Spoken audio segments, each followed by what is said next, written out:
Magandang araw po sa inyong lahat. May pasaring o nataon lang? Bakit kaya? Alamin po natin lahat yan dito sa ating video. Bali po, meron pong pinag-uusapan ngayon ang madlang people dahil po sa nangyaring pagkakataon po sa pagitan ni na Barbie Imperial at Sara Labati, na alam naman po natin na nagkaroon po sila o meron po silang koneksyon kay Richard Gutierrez ngayon. At dahil nga po dyan ay napag-uusapan po talaga ang dalawa. Kaya po ngayon napag-uusapan ang dalawa ng madlang people ay dahil po sa mga post po na kanilang inilalagay.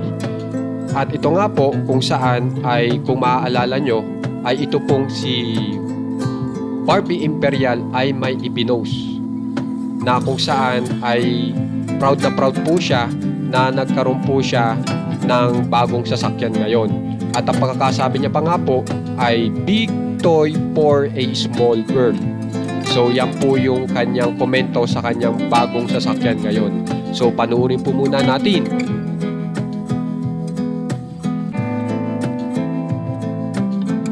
So makikita nyo po talaga sa larawan na talagang napakaganda nga po nitong bagong sasakyan ni Miss Barbie Imperial.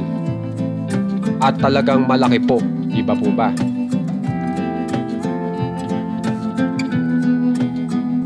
Ngayon po, after po nitong makita ng madlang people, ang katakataka po kasi ay may bago pong naglalabasan na naman sa social media. At ito naman po ay mula kay Ma'am Sara Labati. At ito po yun na patungkol din po sa sasakyan. Isipin nyo naman po yun. Tapos, ang komento ni Sara Labati dito sa sasakyan na ito, kung saan ay kanyang bagong sasakyan, ay sinabi niya, Mazda Girl Summer. Tapos, has made every drive with my kids feel a little calmer, softer, and more special lately. So, kung mapapansin nyo, ang mismo nagdadrive po nito ay si Ma'am Sara Labati. At ito pala ay binili niya para makapaggala po sila ng kanyang mga anak. At kapansin-pansin po na yan nga po, ipinopost din po ni Ma'am Sara Labati itong naturang napakagandang sasakyan. So, kapansin-pansin po ba nung kasi po ang parang nangyayari po kasi dito, nauna po ito pong si Ma'am Imperial na makabili.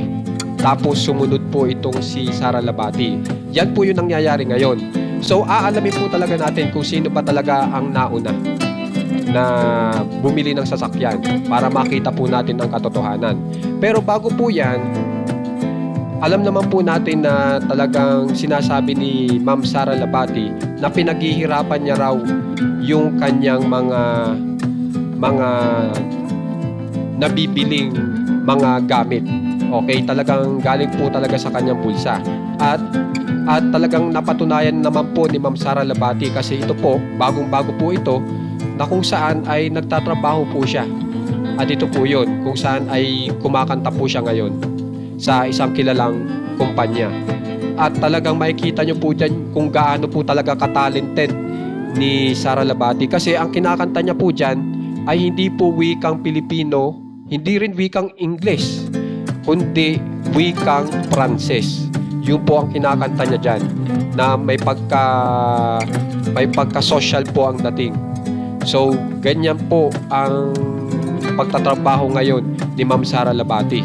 So, talagang makakabili po talaga siya ng sarili niyang sasakyan. Di ba po ba? Ngayon po, alamin po natin kung sino ba talaga ang naunang bumili ng sasakyan. Kasi parang ang dating po kasi nagpapasaringan ang dalawa, di ba?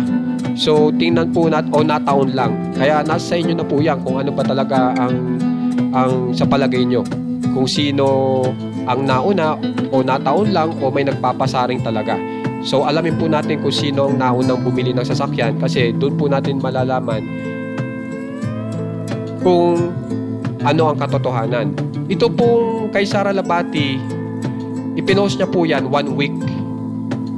Okay, nakaraan na ng 1 week.